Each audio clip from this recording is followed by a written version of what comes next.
Welcome everyone, I'm Archit Seshadri. Thanks for joining us for this special broadcast on WION on Trump's Muslim ban. Over the next 30 minutes, we'll talk about the impacts U.S. President Donald Trump's new immigration policy has. It's now gotten completely chaotic with lots of confusion at airports across America.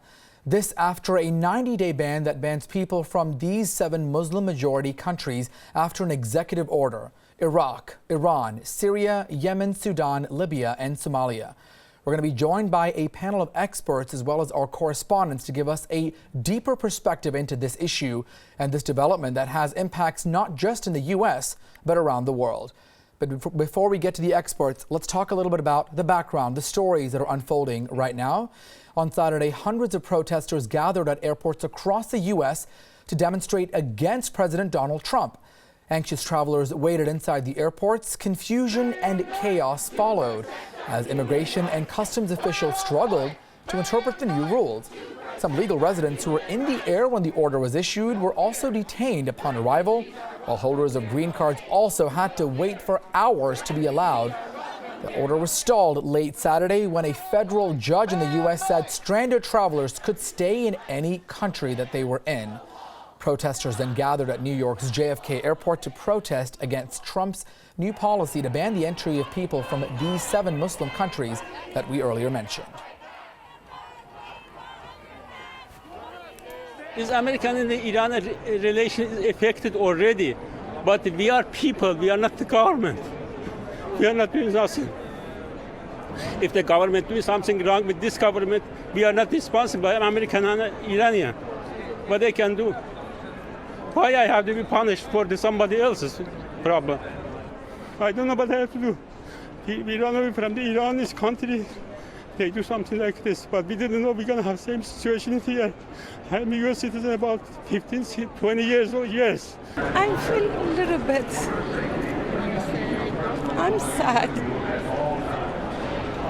That's it. I want to say I'm sad. I don't know what happened, who's on Iran, but I feel sad. That's it. We decided to come down here to protest the unconstitutional executive orders put out by President Trump yesterday, banning people from the United States based only on their nationality and really their religion, which is un-American, unconstitutional, and in violation of the Immigration Act of 1965. I think the ban on Muslims is completely anti-American and it's opposed to everything true Americans stand for. It's unconstitutional, it's mean, it's heartless, and we're here to say we support immigration into the U.S. and we especially support the people who are stuck in the airport and have every right to be here. Well, reactions poured in from around the world with world leaders talking about the new U.S. immigration policy. British Prime Minister Theresa May says, quote, "We do not agree with this kind of approach and it is not one we'll be taking. We are studying this new executive order to see what it means and what the legal effects are, and in particular, what the consequences are for UK nationals." Turkey's Prime Minister Binali Yildirim also says that the ban was no solution to the refugee crisis. He added that Western countries must do more to help ease Turkey's refugee burden. While Iraqi's government have also declined to further comment on the issue, lawmakers have requested the parliament, though, to take up the matter. Iraq is among the 7 countries whose citizens have been banned by Trump, according to the new immigration policy. Well, in response to U.S. President Donald Trump's new immigration policy, Iran said it was blocking entry of American citizens into its territory. Iran said the executive order banning people from 7 Muslim countries was insulting. A statement from the foreign ministry says, quote, "The order will go down in history as a big gift to extremists and their supporters." U.S. President Donald Trump has banned the entry of people from 7 Muslim countries, including Iran, Iraq, Libya, Syria, and Somalia, from entering the U.S. under a new immigration policy. We have a panel of guests now to discuss this story, and we're going to cut into them throughout this newscast. Let's first introduce our guests for this broadcast. We'll start with our correspondent who's joining us, our West Asia Bureau Chief. Thank you so much for joining us, Anshul Vora. We also have Dr. Wael Awad, a writer and political analyst, who is here in the studio, as well as Jonathan Landy, a national security correspondent for Thomson Reuters, the West Asia area. So thank you guys so much for joining. Let's first start with our guest here in the studio, Dr. Wael Awad. Thank you so much for sharing your perspective on this. Let's talk about the refugee situation, you know, the issue with what Trump's new immigration bans mean specifically when it comes to Syria. He wants to reduce the number of refugees allowed in the U.S. by half. And this restriction, one of these 7 countries being Syria, certainly impacting that. How is it going to be before and going forward?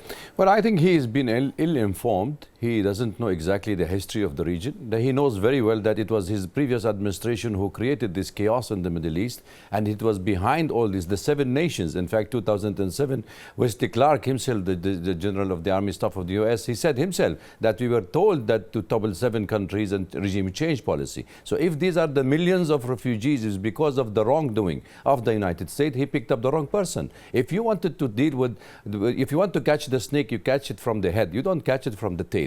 So you deal with the country which is sponsoring terrorism rather than you going for a country which is a victim of your own terrorism in our state. So Syria have suffered at the hand of the West and the East. They have everybody. We have more than 5.5 million outside the country. We have more than 6 million internally displaced. Half of the country is totally destroyed. And now the United States president is saying this. I think this is he's trying to satisfy his own constituency. He will not be able to carry on with his job. He is creating an American spring like what they have created in the Arab world. Let's now get our perspective from Jonathan Landy, who's joining us from Thomson Reuters. Jonathan, thanks so much for your insight. Talk to us about specifically when it comes to refugees. We heard about Turkey talking about that as well. The world must do more to make sure that they address the refugee crisis. We know that Germany, for instance, has done its part, its share, and somewhat there has been some criticism on Merkel's part. Is what Trump, his decision, is there any validity in what's going on there? The fact is that the president has all of the legal authority he needs to do what he has done. He has extremely broad authority when it comes to granting visas and setting the ceiling on refugee admissions. That said, the way that this was done was rife with incompetence, was rife with failure to consult with the departments who are responsible for carrying out the orders. It's largely the Department of Homeland Security and agencies within, like Customs and Border. He had an outside advisor. Former New York Mayor Rudy Giuliani says that he was involved in drafting what a lot of legal experts say is an executive order that's absolutely rife, as I said, with incompetence and holes. And we've seen the American Civil Liberties Union taking advantage of those holes to obtain stays in a number of places. It's not just one federal judge who has issued orders staying one part of this executive order, and that is the fact that it has been interpreted by, or the Trump White House has ordered these bans applied to legal permanent residents, so-called green card holders who have found themselves detained at American airports. Yesterday, we've had reports of American citizens as young as 18 months old and newborn being detained. These are legal citizens. These are not green card holders. And in that regard, the Department of Homeland Security, which was not consulted until the very, very end of the process that resulted in the drafting of this executive order, after they did their legal analysis, told the White House reportedly that the order was not valid when it came to green card holders. They were reportedly overruled by President Trump's chief of staff, Mr. Bannon, and his policy director, Stephen Miller. And so you've seen some federal judges come down on the side of the migrants, saying that they should be allowed into the country. We're going to see more chaos today. There are more protests planned at airports, and in fact, there's one planned in front of the White House later this afternoon. And the fact is that that there didn't seem to be any interpretation or analysis done by the White House on some of the more stringent ramifications of this beyond the migrants. For instance, if you're a dual national. Right, we're going to come back to you in just a moment, but now we're going to go check in with our West Asia Bureau Chief, Anshul Vora. You've traveled that area extensively, Anshul, many of those countries there that are on this list. I understand, this is certainly something that is upsetting, troubling to many of those people in that country as well, who are just sort of stunned, if I can put it accurately, by this executive order that's now feeling the repercussions. What's the chatter and mood like there? Well, when Trump came to power, and even before that, I'd been talking to a lot of these, the diplomats, a lot of these countries, and they were circumspect, but they didn't quite know what Trump is going to do. They thought maybe this would be all election rhetoric, and he's not going to, in Iran's case, for instance, really rework the deal or really go ahead and ban the Muslims from entering. So there is a certain amount of, how shall I put it, they're disappointed, but they're also shocked at the same time. A lot of these countries have thought this was just his rhetoric to win the elections, and then he would be advised rightly by his people, by his advisors, and Trump is not going to go ahead and take any such decision. But he has. So they're shocked, they're disappointed.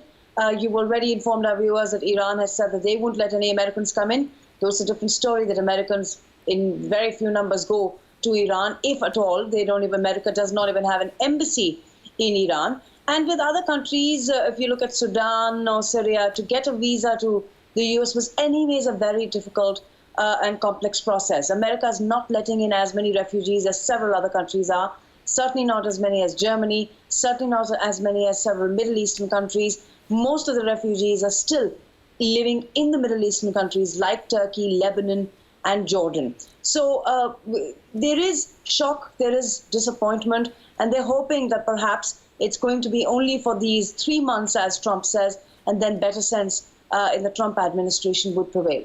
All right, Anshul, thank you so much for your perspective. Again, a 90-day temporary ban for these 7 Muslim-majority countries.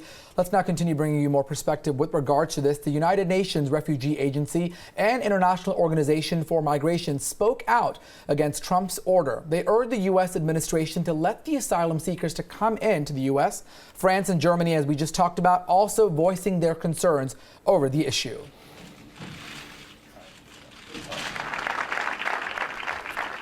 We think refugees, asylum seekers, migrants of all kinds should never be defined by their nationality or their religion or their gender or their sexual preference. I mean, we understand there are issues involved with what's happening in some of these countries, but historically, danger does not come from refugees. Et puis la suite, c'est quoi? C'est de rester dans le cadre des Nations Unies. C'est de retourner le plus vite possible à Genève.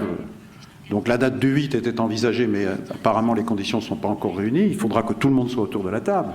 Régime, opposition, et toute l'opposition, pour sincèrement, dans le cadre de la déclaration de Genève de 2012, dans le cadre de la résolution 2254 du Conseil de sécurité qui fixe les conditions de la transition, s'engage une vraie négociation pour une transition politique. Meanwhile, far-right protesters came to the streets in Sydney in support of President Donald Trump. Taking the lead from Trump, an anti-Islamic group rallied at Martin Place demanding a ban on Muslim migration to Australia, setting repercussions to the land down under. The rally came just within 24 hours after Trump signed that executive order that barred travelers from those 7 Muslim-majority countries from entering the U.S. Australia has been a strong U.S. ally. It's also been on alert for attacks by homegrown Islamist radicals since 2014.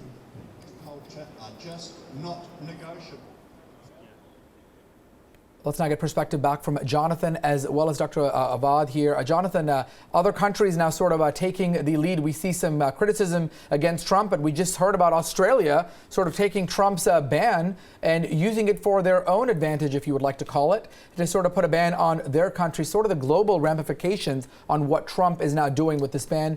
What do we know about this? Could other countries follow suit, both either adding restrictions or the U.S. perhaps even adding more countries to its banned list of people coming in? Well, you're already seeing, for instance, Iran has declared that it's not going to allow any Americans in. And on the face of it, that doesn't sound too serious, except when you consider the tens of thousands of Iranians who live here in the United States, both immigrants from Iran, legal immigrants from Iran, and Iranian Americans who were born here. You have the Parliament of Iraq now discussing a ban on visas for Americans, including contractors and journalists.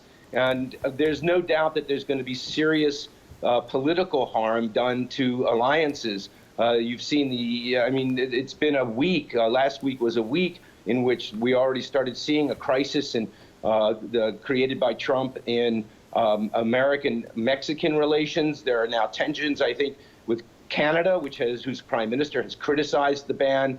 I think you're going to see other allies coming out against it. One of the things we haven't seen here in the United States, however, is mass condemnation of what's going on by members of Mr. Trump's Republican Party. There have been several, but yesterday during the demonstrations at the airports, you had Democratic members of Congress going out to these demonstrations to show solidarity and also to try and get legal representation admitted into the airports for legal migrants or green card holders who are stuck. There are also other... Sorry? Right. Continue. Go ahead.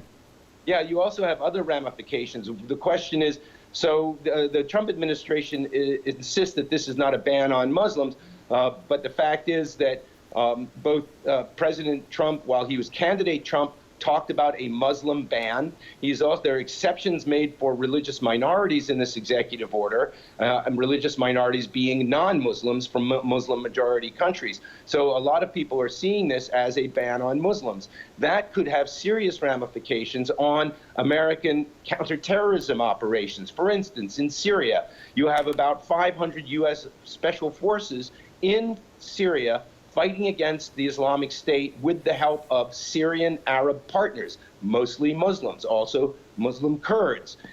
What's going to happen to those relationships? Are those people who are helping keep American soldiers alive and fighting on behalf of the United States going to continue to do so in the face of what they will undoubtedly see as a ban on Muslims?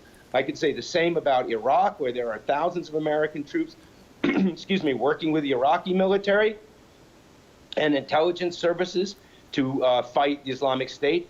Afghanistan, where you have thousands of American advisors still and special forces working with Afghan Muslim special forces to fight Islamic State and the Taliban. The other question, of course, is how come other countries, there are many ironies here. One of them is that Saudi Arabia, where the bulk of the 9/11 hijackers came from, is not on the list, and where coincidentally Mr. Trump has had business interests. The list of 7 countries was taken from legislation that was signed by President Obama, Mr. Trump's successor, restricting visas and making it harder for people from these 7 countries to get into the United States because they wanted to submit them to more excruciating vetting.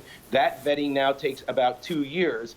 One of the interesting things is there's an indefinite ban on the immigration or the admission of Syrian refugees. It's interesting, since 2011, when the uprising against the Bashar al-Assad government erupted in Syria, there have been about 18,000, I think, Syrian refugees admitted to the United States, and not a single one has been involved in a violent incident. We're going to come back to you on that thought in just a minute, but speaking of that, let's go back to this next story with regards to what's happening in West Asia.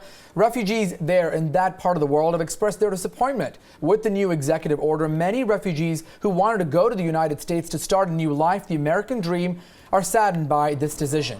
They said that their dreams are now shattered. Civil rights groups have also condemned the measures as discrimination. They said it would strand refugees in dangerous places and that would tarnish the reputation of the U.S. that is typically known as a land welcoming immigrants. احنا بنوجه له رسالة كشعب أعزل بعيد عن الإرهاب، بعيد عن الحرب، بعيد عن كل المشاكل هاي، إنه إحنا ناس حابين نعيش بأمان وسلام. ما إحنا داخلين على أمريكا نعمل عمليات إرهابية. وإحنا ضد الإرهاب. وديننا دين الإسلام هو دين سلام بالدرجة الأولى، مش دين إرهاب ولا دين قتل. All right, let's get perspective now from Dr. Vailavad, who's joining us with regards to what's going on. Brought up a very good point there. Saudi Arabia certainly on the limelight when it came to the 9/11 hijackers, not on that list of 7 countries, but Syria certainly was. What do we make of that decision by Trump to pick these 7 Muslim majority countries? And could there also be more countries added to that list going forward, preventing more migrants from coming in? That's what I was saying. I mean, the states which sponsor terrorism, you do not touch it. So you didn't catch the snake from the head. Right. That's the point. The point is also should be made here that, if you take the history of incidents in the United States since 2001 till 2016, you will see that there is only 123 incidents related to Muslim people in the United States, where we have 3.5 to 3.6 million people, which mean 1 equal to 1 per 100,000 person American are a Muslim. So if there was no incidents and there were only 123 people died out of 54 incidents, and you can see that there were 240,000 American killed by non-Muslim. So you are creating actually an Islamophobia for the reason that you just wanted to please your own constituency. There is no law that you can go and ban immigrants, because the people, you may have the right in your own country to do so. That's your own choice. But when you have yourself created the mess, why you cannot continue with the same policy? So my question comes here is, when you sponsor terrorism, he himself, Trump, he was saying that IS was created by the United States, ISI and Pakistan and the Saudis, they created Al-Qaeda in Afghanistan. They did the instability to this region. For God's sake, then why are you banning them? I think the measure here should be taken by the United States policy toward the Muslim country is to show more transparency and non-interference in the regime change, as he has promised that he will not go for a regime change policy. I think Trump will be having this 4 months ban. He might change. He will not include more country in this, because it's impossible to stop the people. We did not have a single Syrian. I can challenge anybody who can say from 1975 till date that he had a single incident in the United States and created a chaos. Now, why he is targeting? I think the question he is trying to say here from the American point of view, that there are infiltrators among the refugees who are from the Al-Qaeda, who are from the IS. He is right. That's happening in the European country. In America, it did not happen, because they promised 18,000 refugees of Syria. They have only taken 14 people. They have not taken the 16,000 people as he promised, Obama. So why to talk of a refugees crisis? You create your own crisis, right, while the whole crisis of the refugees is the neighboring countries. We're going to come back to you in just a moment, but continuing with more reaction that's pouring in with regards to the new U.S. immigration policy. Trump's decision has evoked strong reactions from the head of tech giants, including Google CEO Sundar Pichai, who said he was upset about the impact of this order. He said the move impacted nearly 200 of Google's employees. In a company-wide email, he asked them to return to the U.S. In the mail, he says, quote, "It's painful to see the personal cost of this executive order on our colleagues. We've always made our view on immigration issues known publicly and will continue to do so." Also getting reaction from giant Twitter that's now reacted to this. The company is talking about this, tweeting out, of course, the social media giant saying, tweet in a response saying, "Twitter is built by immigrants of all religions. We stand for and are with them always." Meanwhile, Apple also taking a stand on this. Apple CEO Tim Cook sent an email to his employees saying Trump's order was not a policy they supported, adding the company has reached out to the White House to explain the negative impact on its employees. Microsoft's president as well, Brad Smith, said 76 of its employees were citizens of the 7 Muslim countries, and they were directly affected by the new order. Facebook also reacting to the new policy, saying it was concerned about the order and its voiced support for immigrants.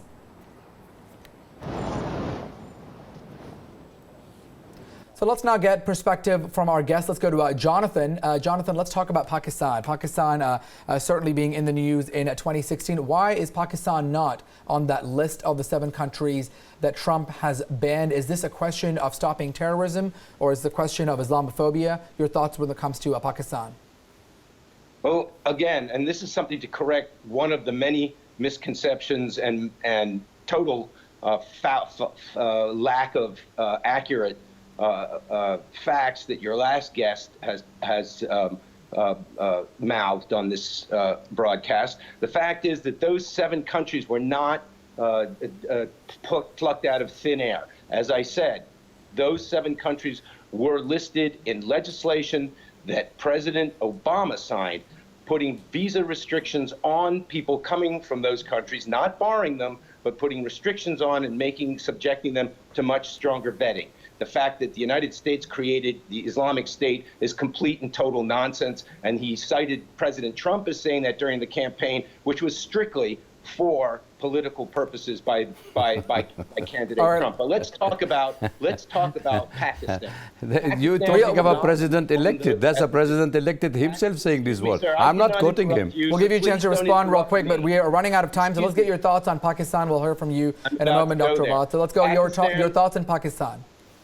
Pakistan was not on that list of 7 countries that was in the legislation. There are many people here in the United States, experts, who believe that it should be on that list because there have been Pakistani immigrants who have been involved in terrorist activities here in the United States. We had the attack out in California, for instance.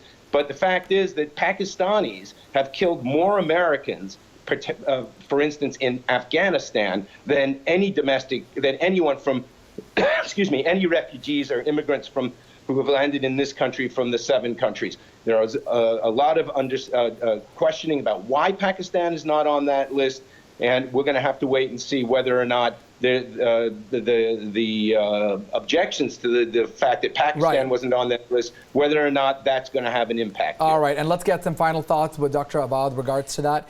Talk about Pakistan specifically. Why do you think Pakistan is not on that list? Well, because Americans have interest in Afghanistan for some time. They are using Pakistan as they have done during Al-Qaeda time. I'm not quoting anybody. I'm not a researcher that I have to dig a lot in the American archive. But you can see Joe Biden himself said that we created IS, we created with Turkey, with Saudi Arabia, with Emirates, with Qatar. We wanted to double regime change. He said it. I didn't say.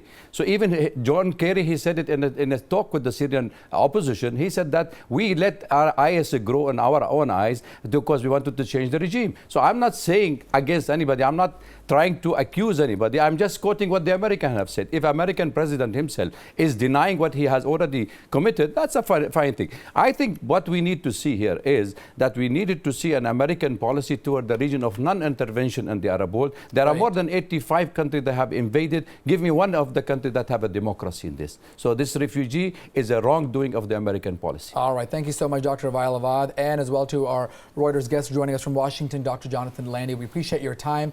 And that does certainly wrap it up for this heated discussion. Lots to discuss about, but we are unfortunately out of time.